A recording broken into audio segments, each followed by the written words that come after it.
Good afternoon, and welcome to Funko's 2025 second quarter financial results conference call. At this time, all participants are in a listen-only mode. Later, we will conduct a question and answer session, and instructions will follow at that time. Please be advised that reproduction of this call in whole or in part is not permitted without written authorization from the company. As a reminder, this call is being recorded. I will now turn the call over to Funko's Director of Investor Relations, Rob Jaffe. Please proceed. Hello, everyone, and thank you for joining us today to discuss Funko's 2025 second quarter financial results. On the call are Mike Lunsford, our Interim Chief Executive Officer, and Yves LePendeven, the company's Chief Financial Officer. This call is being broadcast live at investor.funko.com. A playback will be available for at least 1 year on the company's website. I want to remind everyone that during the course of this call, management's discussion will include forward-looking information. These statements represent our best judgment as of today about the company's future results and performance. Our actual results are subject to many risks and uncertainties that may differ materially from those stated or implied, including those discussed in our earnings release. Additional information concerning factors that could cause actual results to differ materially is contained in our most recently filed SEC reports. In addition, during this call, we refer to non-GAAP financial measures that are not prepared in accordance with U.S. generally accepted accounting principles and may be different from non-GAAP financial measures used by other companies. Investors are encouraged to review Funko's press release announcing its 2025 second quarter financial results for the company's reasons for presenting non-GAAP financial measures. A reconciliation of the non-GAAP financial measures to the most directly comparable GAAP financial measures is also attached to the company's earnings press release issued earlier today. Also, we have posted supplemental financial information on the investor relations section of the company's website, which includes, among other things, a gross margin bridge and key IP and product drivers. I will now turn the call over to Mike Lunsford. Mike? Thanks, Rob. Good afternoon, everyone, and thank you for joining us. Many of you know me from my time as Funko's interim CEO in 2023 and 2024, and as a longtime board member. For the past month, I stepped in again at the board's request to help Funko realize the full potential of its business by accelerating the organic growth initiatives, exploring financial and strategic options for the business, and identifying Funko's next CEO. We have commenced a search for a permanent CEO. The search will focus on external candidates, and we expect to name the CEO in the near future. Now let's move on to our financial performance and outlook. As we signaled on our last call, our Q2 financial results reflect the impact of the ever-changing and uncertain U.S. trade policies. Nonetheless, we moved quickly to mitigate the financial impact of higher tariffs by cutting costs, including a workforce reduction of approximately 20%, accelerating our shift in production out of China to other sourcing countries, raising prices, and making other necessary changes to minimize the ongoing impact of these trade disruptions. While additional changes to the economic and trade environment may affect our future sales and earnings, we believe we now have a relatively robust plan for the back half of the year that will result in improved financial performance compared with the first half. I'll now turn it over to Yves to provide more detail on our Q2 results and second half outlook. Thanks, Mike. Hey, everyone. Thanks for joining us today. For the second quarter, total net sales were $193.5 million. The 22% decline compared with last year's second quarter was primarily due to the disruption of sales related to U.S. tariff policies, more specifically, a pause of orders out of China by our direct import customers. Direct-to-consumer sales comprised 21% of gross sales, compared with 23% in the second quarter of last year. Gross profit was $62 million, equal to gross margin of 32.1%. Last year's Q2 gross profit was $104 million, equal to gross margin of 42%. Gross margin was favorably impacted by approximately 350 basis points as a result of reduced discounting compared to Q2 of last year. However, that was more than offset by a shortfall in minimum guaranteed royalties caused by the sales disruption, the tripling of tariffs on imports, and a build in inventory reserves versus inventory reserve relief in the same quarter last year. As a reminder, we posted supplemental financial information on our website, which includes a gross margin bridge. SG&A expenses were $82.3 million. SG&A expenses for the second quarter of last year were $77.9 million, which included a non-recurring net benefit of $1.5 million. Adjusted net loss was $26.7 million, or 48 cents per share, compared to adjusted net income of $5.6 million, or 10 cents per diluted share. And finally, negative adjusted EBITDA was $16.5 million compared to adjusted EBITDA of $27.9 million. Turning to our balance sheet, at June 30th, we had cash and cash equivalents of $49.2 million. Net inventory was $101.3 million. Our total debt was approximately $256.6 million. And total company liquidity was $54.2 million, which was comprised of $49.2 million in cash and cash equivalents and $5 million available to borrow on our revolving credit facility. Turning now to our outlook. Continuing uncertainty around global tariff policies, as well as the macroeconomic environment, understandably make it difficult to provide a formal outlook. However, I will provide a couple of high-level thoughts on our second half performance. For the back half of 2025, we expect our performance to improve compared with the first half. We expect second half net sales to be down high single digits compared with the second half of 2024. We expect second half adjusted EBITDA margin to be in the mid to high single digits range. And we expect Q4 results to ramp up over Q3. Our belief in an improved second half of 2025 compared with the first half is based on several factors, including in the U.S. market, we have resumed shipping orders to our direct import customers and fully implemented our price increases. In addition, we are encouraged by the relatively resilient trend in POS sales. In the first half of 2025, POS sales reported in units by some of our larger wholesale customers were down just 5%, significantly better than the decline in year-over-year sell-in, which again was impacted by the pause in orders by our direct import customers. In Q2, POS sales comped up 3% over Q2 of last year. Meanwhile, our international business, which represents more than 1/3 of our sales, continued to gain momentum with 18% POS sales growth in the first half of the year and 28% POS sales growth in Q2. Also, we remain on track to launch Pop Yourself in Europe in time for the upcoming holiday season. And we saw good growth in Q2 from our Biddy Pop line as well as from our sports products category.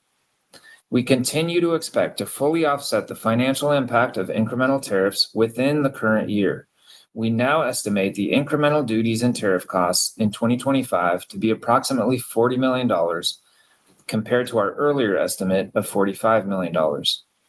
The key elements of our tariff mitigation plan, which include increasing prices in the U.S. market, shifting production out of China and into Vietnam and other sourcing countries, and reducing our SG&A run rate, are all largely implemented. A few comments on our debt and other corporate matters. As announced 3 weeks ago, we executed an amendment to our existing credit facilities. The amendment includes waivers for the maximum net leverage ratio and the minimum fixed charge coverage ratio for the fiscal quarters ended June 30th, 2025, and ending September 30th, 2025. The waivers to financial covenants provide the company with additional flexibility during this dynamic period. Nonetheless, like last quarter, our 10-Q filing for the 2025 second quarter includes disclosures about the company's ability to continue as a going concern. We are now turning our attention to refinancing our debt, which becomes due in September of 2026. We've engaged Moelis & Company, LLC, to advise the company on the refinancing process, as well as to evaluate other financial and strategic options. To bolster our liquidity during this process, today we filed with the SEC a Form S-3, which renews our shelf registration and enables the company to issue equity. Today, we also filed with the SEC a prospectus for an at-the-market, or ATM, equity offering, which, once our Form S-3 goes effective, will allow us to sell shares of our common stock from time to time, having an aggregate value of up to $40 million. With that, I'll turn it back to you, Mike. Thanks, Eve. I want to return to the three areas of focus of the board. We have commenced the search for a new CEO and hope to name someone by the end of this quarter. We continue to work on accelerating organic growth initiatives and returning to the level of profitability you expect from Funko, and believe we are making good progress on improving our financial performance in the back half of the year. Finally, as Eve described, we have also made good progress on financial and strategic options, including finalizing the debt amendment and filing the ATM. Funko's board and I believe that Funko's best chapters are still ahead. We're committed to profitable growth, operational discipline, and above all, delivering for our fans in ways that only Funko can. With that, we'll open the call for questions. Operator? Thank you. We will now begin the Q&A session. If you would like to ask a question, then please press star followed by 1 on your telephone keypad. To withdraw your question, please press star followed by 2. Please also ensure that your phone is unmuted locally. As a reminder, that is star followed by 1 to ask a question. Our first question today comes from Eric Wold from Texas Capital Bank. Please go ahead. Thank you. Good afternoon.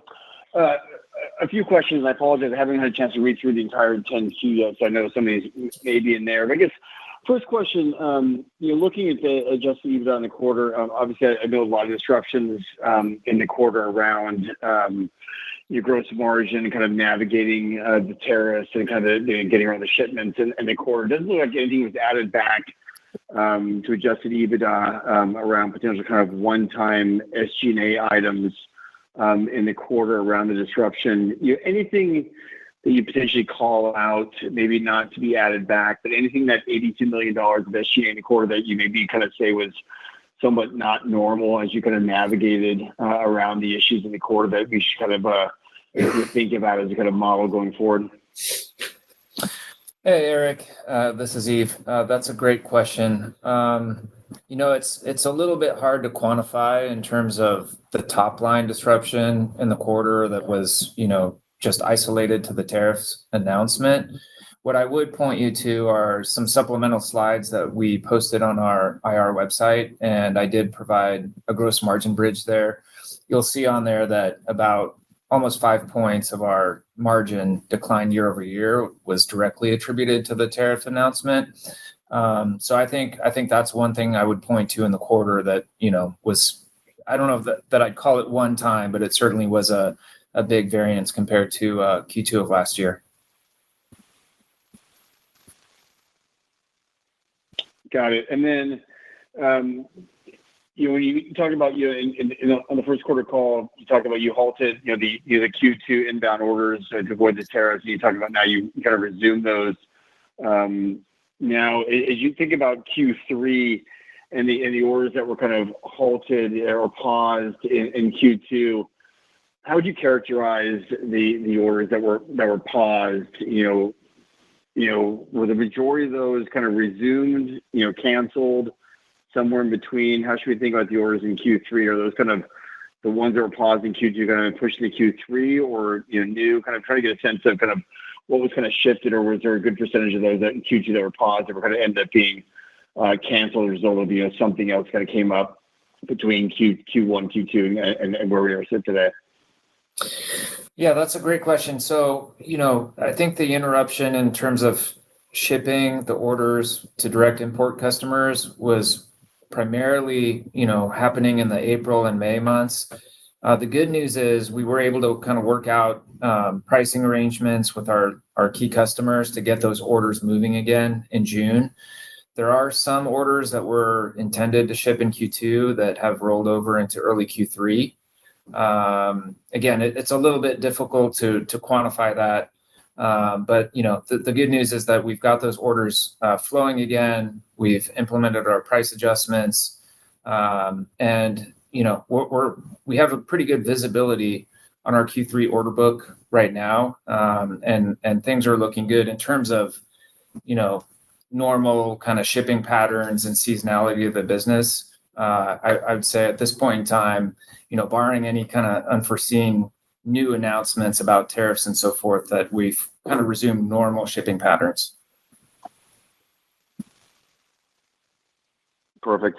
Thanks, and congrats on navigating through this. Thank you very much. Appreciate it. Thank you. Thanks, Eric. Our next question comes from Keegan Cox from D.A. Davidson & Co. Please go ahead. Thanks, guys. My first question, I just wanted to kind of get any idea of early customer reaction to your price increases from July 1st. Sure. It's something that we're watching very closely. We have kind of real-time e-commerce data, and the great news there is that we've adjusted pricing beginning early July. As far as our e-commerce sales have gone, we've seen no negative impact on unit volumes. Continued, great sell-through on the new items that we're launching at the higher prices. In terms of our wholesale data, we have about half of our customers, larger customers, that report their POS sales directly to us. And again, it's a little bit too early to say. Some of those customers were still selling through items at the older prices throughout July while bringing in the new items at the higher prices. So it's a little bit of there's some noise in there when we look at the July data. But I'm happy to report that similar to our e-com business, we don't see a meaningful dip in POS unit volumes that I could attribute to the pricing changes. Got it. And then just a clarifying question on the guidance. The adjusted EBITDA margins of mid to high single digits, is that for the full year or just for the second half? That is for the second half of the year, and then a progressive improvement from Q3 to Q4. Got it. And just to follow up on that, do you guys think you'll have enough cash to last through the end of the year with the ATM and the S3 filing? Because you're pushing up right on your revolver, and seems like you've been bleeding cash. Well, I mean, obviously our liquidity has been impacted by the fact that, sales were disrupted for a couple of months, and that led to lower collections than we expected. But, as I said in the call, we've entered into our Fourth Amendment to our credit agreement. We have covenant waivers, which is great news. We also announced the filing of an ATM today, which gives us additional flexibility. If we want to raise cash, we'll have the ability to do so. But we're very focused on the refinancing process, and our goal is still to refinance our debt before the end of this year. Awesome. Thank you. Thank you. We have no further questions, so I will now hand back over to the management team for closing remarks. Well, thank you, everyone, for joining us on the call today. We look forward to sharing our progress on our next call. Talk to you next time. This concludes today's call. Thank you for joining, everyone. You may now disconnect your lines.